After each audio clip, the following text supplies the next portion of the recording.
Welcome back बच्चों। Last lecture जो हम लोगों ने किया था उसी का कंटिन्यूएशन में ये वाला लेक्चर आगे बढ़ाएंगे। तो बच्चों लास्ट लेक्चर में हम लोगों ने डॉपलर इफेक्ट डिस्कस किया था। तो डॉपलर इफेक्ट क्या बताया था बच्चों? Apparent change in frequency observe by the observer due to relative motion between source and observer. और एपरेंट फ्रीक्वेंसी के लिए फॉर्मूला क्या लिखा था बच्चों लेक्चर 1 में? डॉपलर इफेक्ट के पहले लेक्चर में f dash is equals to v plus minus vo upon v minus plus vs into f। ये बच्चों लिखा था। और इसमें ये बताया था कि जब अप्रोच होगा, सिर्फ दो बातें ध्यान रखनी है।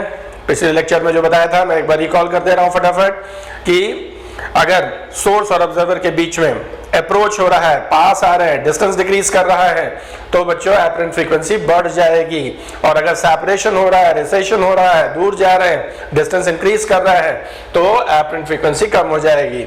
दूसरी बात आपको ध्यान रखनी थी कि जब भी ऑब्जर्वर मोशन में रहेगा तो ये न्यूमरेटर में वेलोसिटी साउंड के वेलोसिटी के साथ प्लस या माइनस, और सोर्स मूव करेगा तो प्लस या माइनस।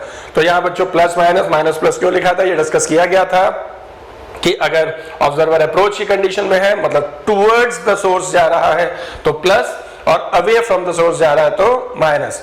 और ये सोर्स के लिए कि अगर सोर्स टुवर्ड्स द ऑब्जर्वर है तो माइनस अप्रोच के केस में, और अवे है तो प्लस। ठीक, अलग अलग सिचुएशंस हम लोगों ने देखी थी, है ना, कैसे लिखना है इस एपरेंट फ्रीक्वेंसी को। आगे बढ़ते हैं बच्चों, आज में डॉपलर इफेक्ट को कंक्लूड करेंगे, थोड़ा और आगे बढ़ते हैं और डॉपलर इफेक्ट के कुछ इंपॉर्टेंट केसेस जो हम लोगों ने बात की थी कि जो पेंडिंग है उसको। तो जो कुछ इंपॉर्टेंट केसेस जो ज्यादा पूछे जाते हैं, तो बच्चों पहले इस पे आ जाते हैं, डिस्कस करते हैं। कुछ खास कंडीशंस में डॉपलर इफेक्ट ऑब्जर्व नहीं होता, कुछ खास कंडीशंस में डॉपलर इफेक्ट ऑब्जर्व नहीं किया जा सकता। तो पहले स्टेप में हम लोग ये देखेंगे कि किन कंडीशंस में ये फॉर्मूला डॉपलर इफेक्ट का आप नहीं लगा सकते हैं, बच्चों मैं बोल रहा हूं ध्यान देना है। डॉपलर इफेक्ट कब ऑब्जर्व नहीं होगा, ठीक है? तो अभी देखिए कुछ पॉइंट्स जरा पहले ये समझ लीजिए।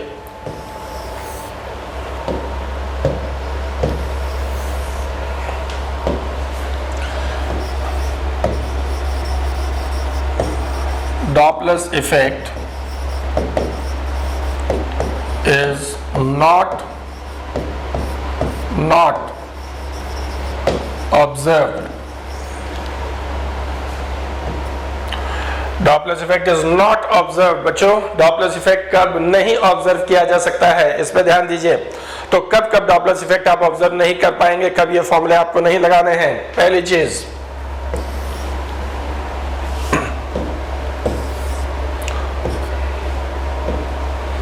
first one, if velocity of source or observer is greater than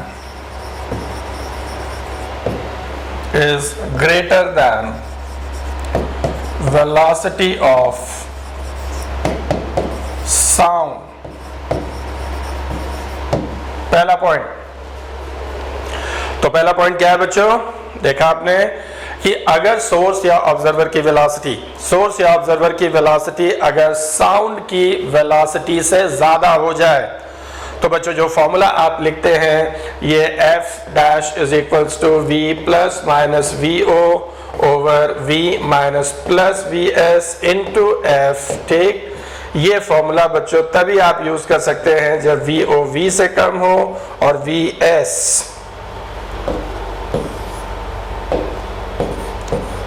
भी v से कम हो। v मतलब वेलोसिटी ऑफ साउंड। तो सोर्स या ऑब्जर्वर की जो वेलोसिटी है, ये फॉर्मूला तभी अप्लाई कर सकते हैं जब सोर्स या ऑब्जर्वर की वेलोसिटी साउंड की वेलोसिटी से कम है। और अगर सोर्स या ऑब्जर्वर की वेलोसिटी ज्यादा है साउंड की वेलोसिटी से, तो डॉपलर इफेक्ट ऑब्जर्व नहीं किया जा सकता। इफ वेलोसिटी ऑफ सोर्स और observer is greater than velocity of sound. ठीक है बच्चों, जब साउंड से ज्यादा वेलोसिटी हो जाती, साउंड की वेलोसिटी से अगर ज्यादा वेलोसिटी हो जाती, ठीक, तो ऐसी सिचुएशन में high high pressure energy waves produce होते हैं, जिनको बच्चों शॉक वेव्स बोला जाता है। ठीक, तो जब सुपरसोनिक स्पीड हो जाता है, जब साउंड से ज्यादा वेलोसिटी हो जाती है, तो शॉक वेव्स प्रोड्यूस होते हैं और उस समय डॉपलर इफेक्ट ऑब्जर्व नहीं किया जा सकता, उस साउंड को ऑब्जर्व नहीं कर सकते, उसके पिच को एनालाइज, उसकी फ्रीक्वेंसी को एनालाइज नहीं किया जा सकता है। ठीक, तो डॉपलर इफेक्ट में अगर कभी साउंड से ज्यादा वेलोसिटी दिखती है तो इसका मतलब आप तुरंत जवाब देंगे कि डॉपलर इफेक्ट इस सिचुएशन में एप्लीकेबल नहीं है, इसे अप्लाई नहीं कर सकते हैं।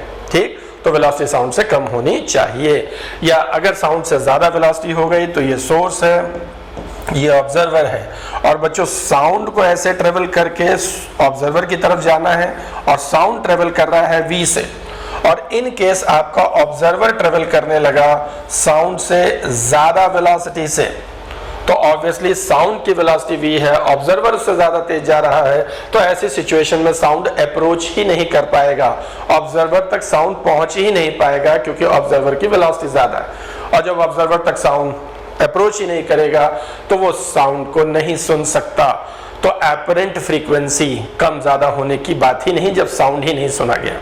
ठीक है, तो पहला पॉइंट बच्चों ये कि डॉपलर इफेक्ट तब ऑब्जर्व नहीं किया जा सकता है जब ऑब्जर्वर या सोर्स की वेलोसिटी साउंड से ज्यादा होगी। ठीक है, तो इससे पहले हम लोगों ने लेक्चर 1 में जो फॉर्मूले लिखे थे, ये फॉर्मूले तभी एप्लीकेबल है when velocity of observer or source is less than velocity of sound। पहला पॉइंट बच्चों ये हो गया। दूसरे पॉइंट पे आते हैं।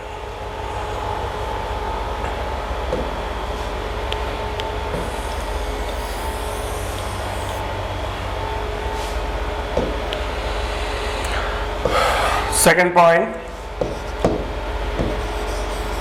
if velocity of source or observer is perpendicular to the line joining these two,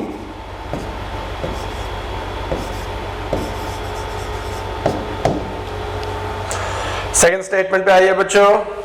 अगर वेलोसिटी ऑफ सोर्स और observer is perpendicular to the line joining these two, ठीक है, अगर ये सोर्स है, ये ऑब्जर्वर है, तो पहला काम ये करिए कि सोर्स और ऑब्जर्वर को ज्वाइन करते हुए एक लाइन ड्रॉ कर दीजिए। ये लाइन ड्रॉ हो गया।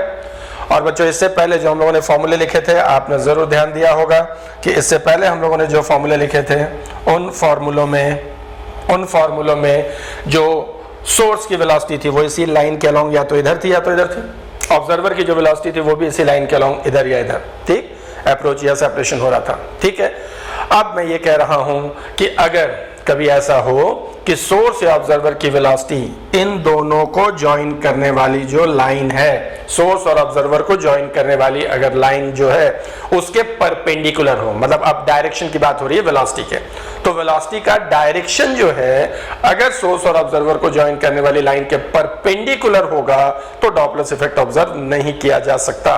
और डॉपलर इफेक्ट ऑब्जर्व नहीं करने का मतलब कि ऑब्जर्वर जो साउंड सुनेगा, साउंड जरूर सुनेगा, वो जो साउंड वो सुनेगा उसकी फ्रीक्वेंसी उसे वही सुनाई देगी जो रियल फ्रीक्वेंसी है जो सोर्स से प्रोड्यूस हो रही है, चेंज नहीं होगा, कम ज्यादा नहीं होगा। जैसे अगर सोर्स इस डायरेक्शन में मूव करने लगे ऐसे, ये सोर्स की वेलोसिटी, और ये आप देख रहे हैं कि जो वेलोसिटी का डायरेक्शन है वो इन दोनों को ज्वाइन करने वाली लाइन के परपेंडिकुलर है, या ऑब्जर्वर की जो वेलोसिटी हो वो ऊपर या नीचे किसी भी डायरेक्शन में हो सकता है बच्चों। अगर इधर है वेलोसिटी ऑफ ऑब्जर्वर, ठीक, तो ऑब्जर्वर ये वेलोसिटी दोनों को ज्वाइन करने वाली लाइन के परपेंडिकुलर है, तो डायरेक्शन पे ध्यान देना है कि अगर सोर्स की वेलोसिटी और ऑब्जर्वर की जो वेलोसिटी का डायरेक्शन है, ठीक, अगर दोनों को ज्वाइन करने वाली लाइन के परपेंडिकुलर है, ठीक, तो ऐसी सिचुएशन में डॉपलर इफेक्ट इसमें ये चल रहा है, ये चल रहा है। और ऐसी सिचुएशन में अगर कोई पूछे कि ऑब्जर्वर को जो साउंड सुनाई देगा वो फ्रीक्वेंसी कितनी सुनेगा, तो बच्चों वही सुनेगा जो साउंड ने प्रोड्यूस किया है, जो सोर्स ने प्रोड्यूस किया है, ठीक। ऐसी सिचुएशन में डॉपलर इफेक्ट ऑब्जर्व नहीं किया जा सकता। ठीक है, दूसरा पॉइंट क्लियर हो गया। तो सबसे पहला काम डॉपलर इफेक्ट के क्वेश्चन में क्या करना है, दोनों को सोर्स ऑब्जर्वर को ज्वाइन करके ठीक है, लाइन बना लेनी है। और अगर इसी लाइन के अलोंग वेलोसिटी है तो फॉर्मूला बताया था कैसे आपको लगाना है, अप्रोच है, सेपरेशन है, उसके हिसाब से जो जनरल फॉर्मूला था जो लेक्चर 1 में आपने डिस्कस किया था। ठीक है, हाँ। और अगर परपेंडिकुलर है तो डॉपलर इफेक्ट ऑब्जर्व नहीं होगा। ठीक है,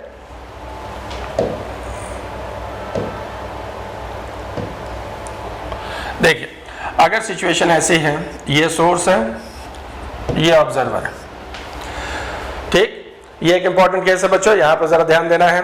देखो अगर सोर्स और ऑब्जर्वर है और अगर वेलोसिटी कहीं इस डायरेक्शन में है vs और ये एंगल थीटा है, ठीक है, मतलब इस सिचुएशन में आप देख रहे हैं कि जो सोर्स की वेलोसिटी है वो इन दोनों को ज्वाइन करने वाले लाइन के अलोंग भी नहीं है और परपेंडिकुलर भी नहीं। अलोंग होगा तो इधर होगा तो अप्रोच, उधर होगा तो सेपरेशन, और फॉर्मूला आपको लगाना है सिंपली। इसमें देखिए ना तो अलोंग है ना परपेंडिकुलर है। और ऐसी सिचुएशन में अगर डॉपलर इफेक्ट की बात की जाए कि ऑब्जर्वर को कितनी फ्रीक्वेंसी ऑब्जर्व होने वाली है, ठीक है, तो ऐसी सिचुएशन में आप क्या करेंगे, आप सबसे पहले जो वेलोसिटी होगी उसका कंपोनेंट ब्रेक करेंगे। इसीलिए मैं बार बार इस बात पर जोर दे रहा हूं कि अगर डॉपलर इफेक्ट का क्वेश्चन दिख रहा है तो सिचुएशन को बनाइए, क्या क्वेश्चन में बोल रहा है, और सोर्स और ऑब्जर्वर को ज्वाइन करते हुए लाइन पहले ड्रॉ करिए और वेलोसिटी जिधर दी है वो दिखाइए। और अगर वेलोसिटी उस लाइन के पैरेलल नहीं है, ठीक है, तो उसका कंपोनेंट ब्रेक करेंगे एक लाइन के अलोंग। तो यहां बच्चों अगर मैं इसका कंपोनेंट ब्रेक कर दूं तो ऑब्वियसली vs cos थीटा हो जाएगा, और एक इस लाइन के परपेंडिकुलर हो जाएगा कंपोनेंट, और ये vs sin थीटा। सही है, ठीक है, एक vs cos थीटा, ये vs sin थीटा। और आप देखिए अभी बात हुई कि जो परपेंडिकुलर कंपोनेंट है, ये वाला जो कंपोनेंट है, ये इससे डॉपलर इफेक्ट ऑब्जर्व नहीं होगा, तो इसका कोई मतलब नहीं है, इसको आप छोड़ दीजिए। ठीक है,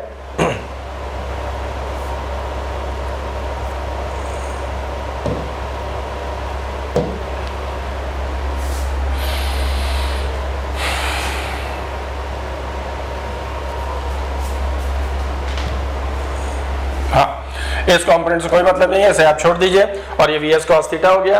और अब डॉपलर इफेक्ट आप कैसे लिखेंगे, देखिए इस कंपोनेंट को भूल जाना है। अब यहाँ देखिए ये सोर्स है, ये ऑब्जर्वर है, ऑब्जर्वर की वेलोसिटी नहीं शो की गई है तो वो नहीं चल रहा है। सोर्स का ये कंपोनेंट अप्रोच करा रहा है तो ऑब्जर्वर नहीं मूव कर रहा है तो ऊपर v ही सिर्फ लिखेंगे, तरीका वही है, ठीक। और सोर्स मूव कर रहा है और सोर्स का ये कंपोनेंट अप्रोच कर रहा है, मतलब फ्रीक्वेंसी को बढ़ाना है तो डिनोमिनेटर को छोटा करना है, मतलब v minus vs cos theta और इनटू f, ठीक है ना, ठीक, ये छोड़ देना है, ठीक है, और ये vs cos थीटा ये इधर आ गया, ठीक है। तो f dash is equal to v upon v minus vs cos theta into f। तो बच्चों कंपोनेंट ब्रेक करना है। और इन केस अगर ऐसा होता तो आप समझ पा रहे हैं कि अगर ये सोर्स है, ये सोर्स है और इधर ऑब्जर्वर है, और ऑब्जर्वर किसी डायरेक्शन में अगर मूव कर रहा है जैसे vo, और ये एंगल थीटा है, तो यहाँ भी कंपोनेंट सिमिलरली आपको कंपोनेंट ब्रेक करना है, और यहाँ पर ऑब्वियसली vo cos थीटा हो जाएगा, और इधर जो कंपोनेंट होगा वो vo sin थीटा हो जाएगा, और ये कंपोनेंट बेकार है। और यहाँ पर भी आप जब फॉर्मूला लिखेंगे तो f dash is equals to v, और ये देखिए अप्रोच कर रहा है तो प्लस vo cos थीटा और अपॉन v इंटू f, ठीक है ना। ये तो क्या करना है, ऐसी कोई सिचुएशन अगर आपको दिखाई देती है तो कंपोनेंट आपको ब्रेक कर लेना है, परपेंडिकुलर कंपोनेंट को छोड़ देना है, उसका कोई इफेक्ट नहीं है, उसकी वजह से डॉपलर इफेक्ट ऑब्जर्व नहीं होगा, ठीक है। और जो अलोंग द लाइन होगा तो हमारा जो बेसिक फॉर्म है वो यूज करना है, बस जो वेलोसिटी है वो vs cos थीटा लिखनी है। तरीका वही था बच्चों, अगर ये सीधे इधर चल रहा है तो v minus v cos theta बताया था, अब vs cos थीटा हो जाएगा, बिल्कुल वही ऑब्जर्वर के साथ करना है, ठीक। तो अगर सोर्स या ऑब्जर्वर की वेलोसिटी दोनों को लाइन करने वाली लाइन के अलोंग नहीं है, ठीक, उसे किसी एंगल पे है तो कंपोनेंट ब्रेक करके, ठीक, बिल्कुल इसी तरह से फॉर्मूले का सिलेक्शन बिल्कुल वैसे ही है जो आपने लेक्चर 1 में देखा था, ठीक है। आगे बढ़ते हैं, नेक्स्ट देखिए थर्ड पार्ट। देखिए अभी हम ये डिस्कशन कर रहे हैं कि डॉपलर इफेक्ट ऑब्जर्व कब नहीं होगा। तो पहला मैंने बताया कि भाई सोर्स या ऑब्जर्वर की वेलोसिटी लाइट की साउंड की वेलोसिटी से ज्यादा नहीं होना चाहिए। दूसरा मैंने बताया कि सोर्स और ऑब्जर्वर की वेलोसिटी का डायरेक्शन, दोनों को ज्वाइन करने वाली लाइन है ना, सोर्स और ऑब्जर्वर को ज्वाइन करने वाली लाइन के परपेंडिकुलर होगा तो डॉपलर इफेक्ट ऑब्जर्व नहीं होगा, ठीक है। तीसरा देखिए अगला क्या है, if source and observer are moving in same direction,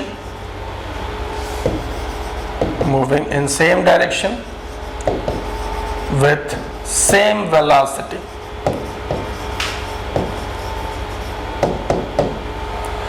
Moving in same direction with same velocity.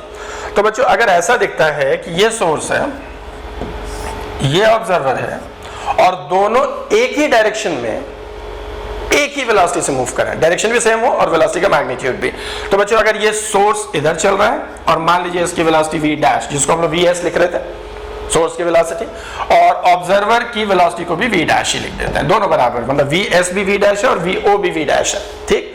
तो ऐसी सिचुएशन में अगर आप फॉर्मूला लिखते हैं तो f dash is equals to, देखिए सोर्स अप्रोच कर रहा है, ऑब्जर्वर दूर जा रहा है, तो ऑब्जर्वर की वजह से कम करना है तो v माइनस वी डैश, और सोर्स पास जा रहा है तो डिनोमिनेटर को छोटा करना है, मतलब v minus v dash into f, और ये देखिए सिमिलर हो गया और ये इक्वल टू एफ, ये कैंसिल हो जाएगा, ये कैंसिल हो जाएगा स्टूडेंट्स, और ये f dash is equal to f. तो देखिए जो एपरेंट फ्रीक्वेंसी है वो उतनी ही ऑब्जर्व होगी जो रियल फ्रीक्वेंसी है, ठीक है।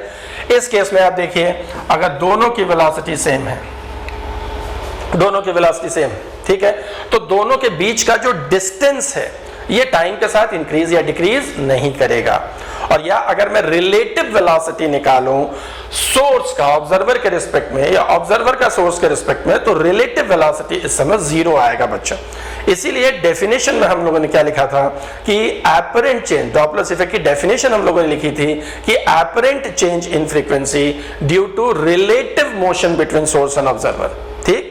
तो यहां मोशन तो हो रहा है, दोनों मोशन कर रहे हैं, लेकिन रिलेटिव मोशन जीरो है, ठीक। और ये बात हुई थी कि अगर अप्रोच हो रहा है तो एपरेंट फ्रीक्वेंसी बढ़ जाएगी और सेपरेशन हो रहा है तो एपरेंट फ्रीक्वेंसी कम हो जाएगी, ठीक। यानी दोनों के बीच का डिस्टेंस डिक्रीज कर रहा है तो एपरेंट फ्रीक्वेंसी बढ़ती है और इंक्रीज कर रहा है तो कम होती है। और यहां बच्चों देखिए टाइम के साथ हम देखें तो दोनों के बीच का डिस्टेंस टाइम के साथ ना तो इंक्रीज करेगा ना तो डिक्रीज करेगा, ठीक है, और इंक्रीज डिक्रीज नहीं करेगा तो एपरेंट फ्रीक्वेंसी कम ज्यादा नहीं होगी, और ऐसे केस में ऑब्जर्वर वही साउंड सुनेगा, उतनी ही फ्रीक्वेंसी का सुनेगा जो सोर्स ने प्रोड्यूस किया है, और डॉपलर इफेक्ट ऑब्जर्व नहीं होगा, डिस्टेंस कांस्टेंट। इसीलिए रिलेटिव मोशन वर्ड यूज किया गया था, मोशन वर्ड यूज नहीं किया गया था।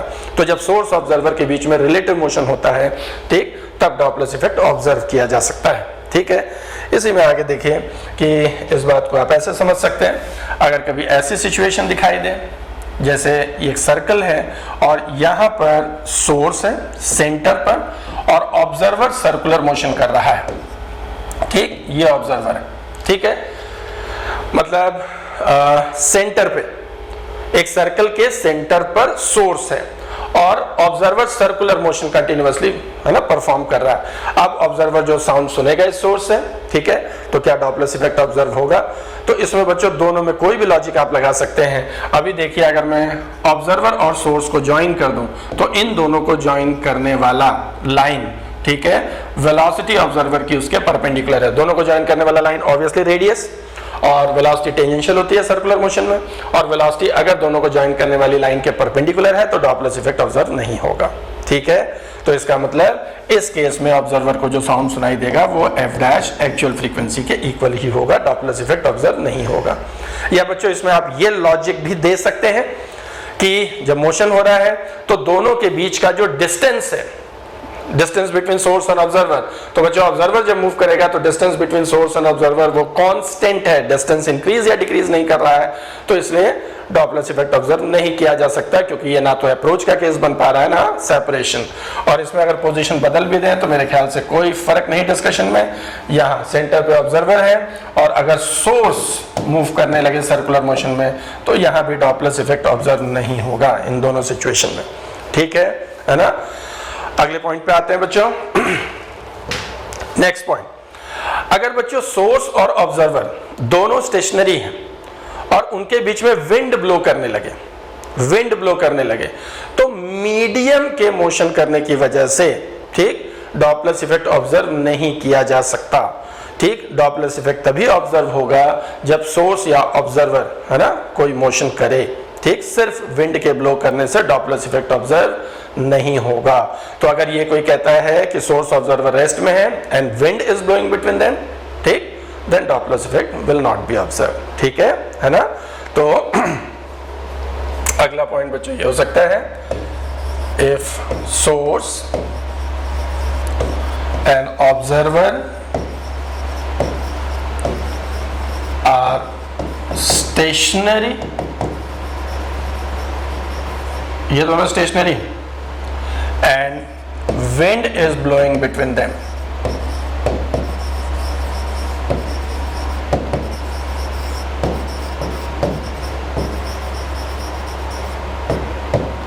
ठीक है।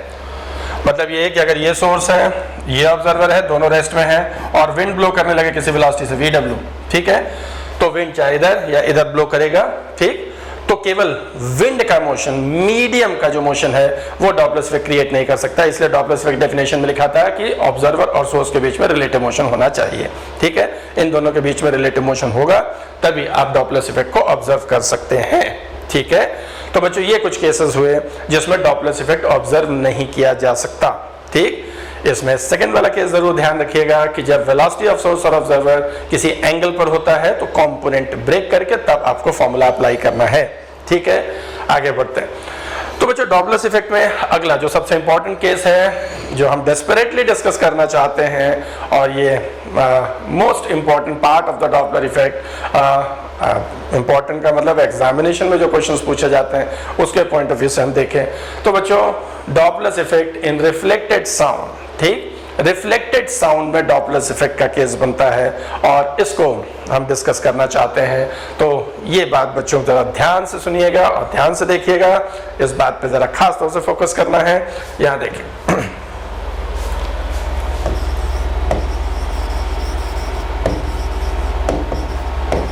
Doppler effect in reflected sound,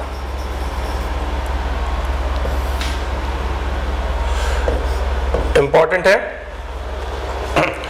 Doppler effect in reflected sound. ठीक है, केस जरा समझ लीजिए पहले। अगर मैं आपसे कहूं एक कार है और ये V' वेलोसिटी से चल रहा है और यहां पर एक क्लिफ पहाड़, कोई दीवार है और ये कार हॉर्न बजाते हुए चल रहा है, साउंड प्रोड्यूस करते हुए चल रहा है। तो जब ये साउंड प्रोड्यूस करेगा तो साउंड जाएगा और इस पहाड़ से, इस क्लिफ से या जो वॉल होगी, जो भी दिया हो क्वेश्चन में, उससे रिफ्लेक्ट होके वापस आएगा। तो बच्चों साउंड जब रिफ्लेक्ट होके वापस आता है और हम उसे सुनते हैं तो उसी को हम लोग इको भी बोलते हैं, इको, है ना।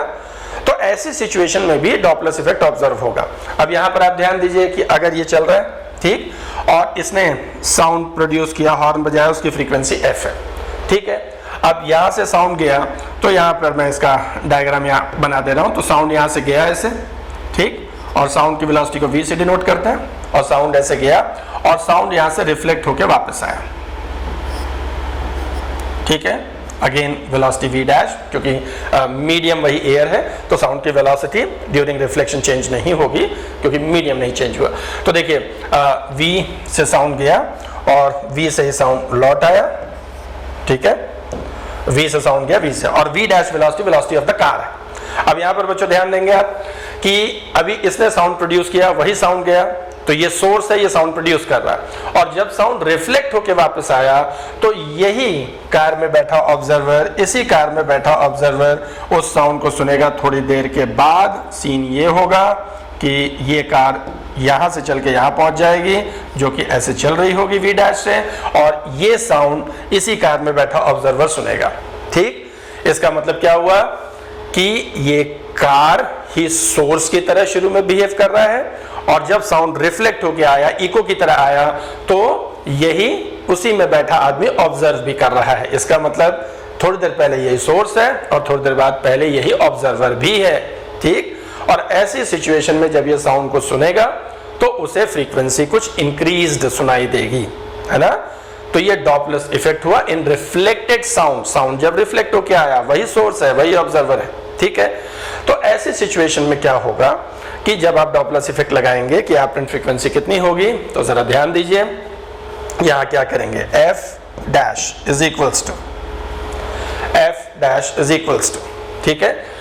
कैसे लिखेंगे, यहां पे जरा ध्यान दीजिए, इस बात को मैं लॉजिकली थोड़ा ऐसे एक्सप्लेन कर दूं, और वैसे इसको हम लोग ऐसे याद रखते हैं नॉर्मली अपने दिमाग में बैठाने के लिए, आप इसको ऐसे याद रख सकते हैं कि जब साउंड रिफ्लेक्ट होके आता है तो हम उसे मिरर इमेज की तरह से ध्यान रखते हैं बस, ठीक है, मिरर की तरह से, ठीक।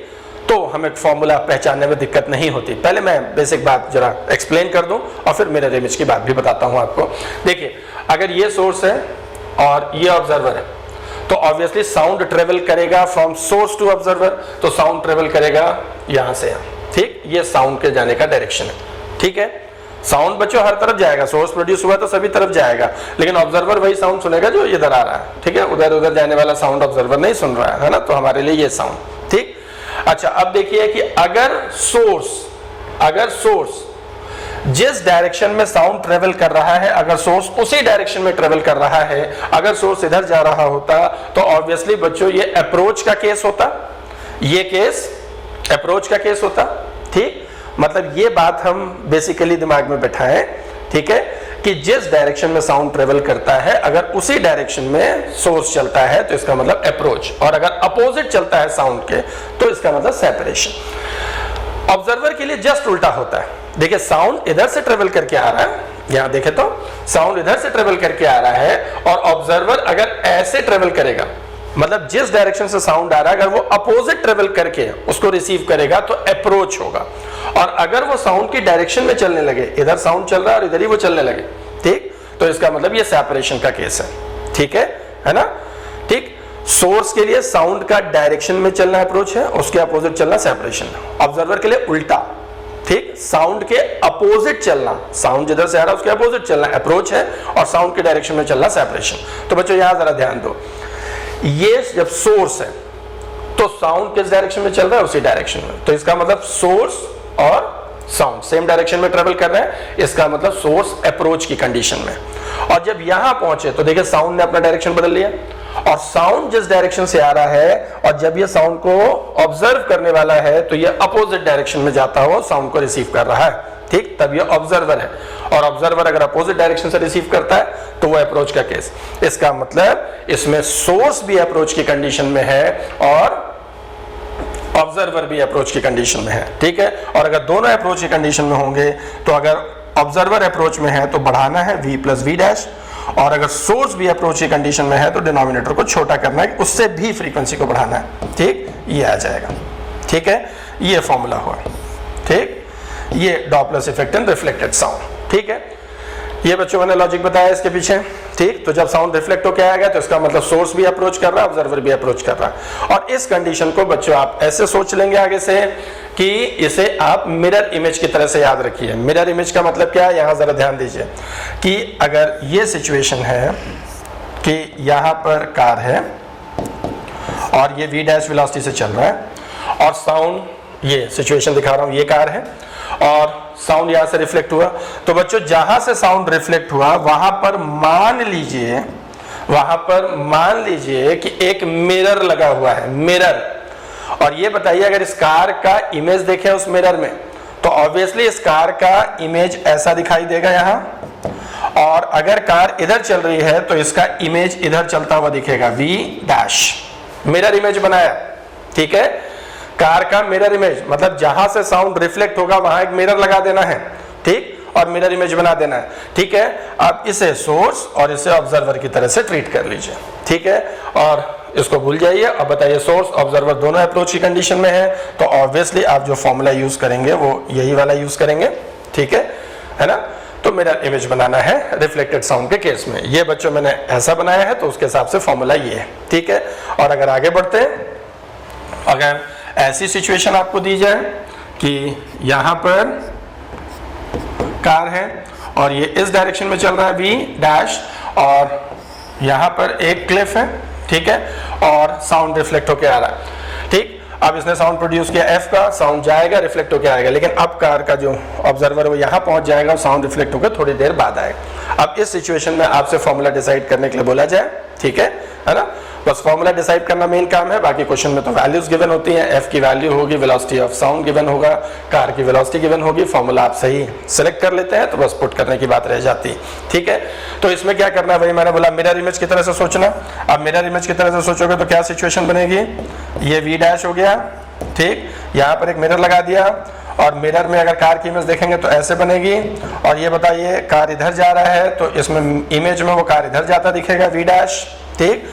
और इस समय देखिए सोर्स ऑब्जर्वर दोनों कैसे हैं, सेपरेशन के केस में है, और दोनों सेपरेशन के केस में है तो f dash is equals to क्या होगा, v minus v dash upon v plus v dash, दोनों सेपरेशन के केस में है, ठीक, ऑब्जर्वर भी सोर्स भी, ठीक है ना।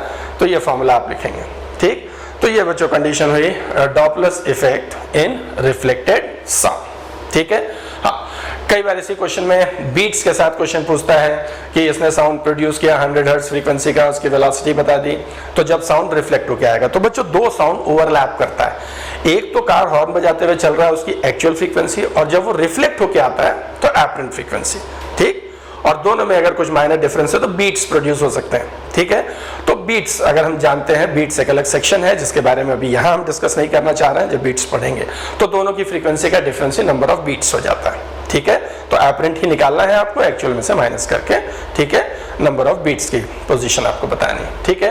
तो ये बच्चों Doppler effect in reflected sound, ठीक है।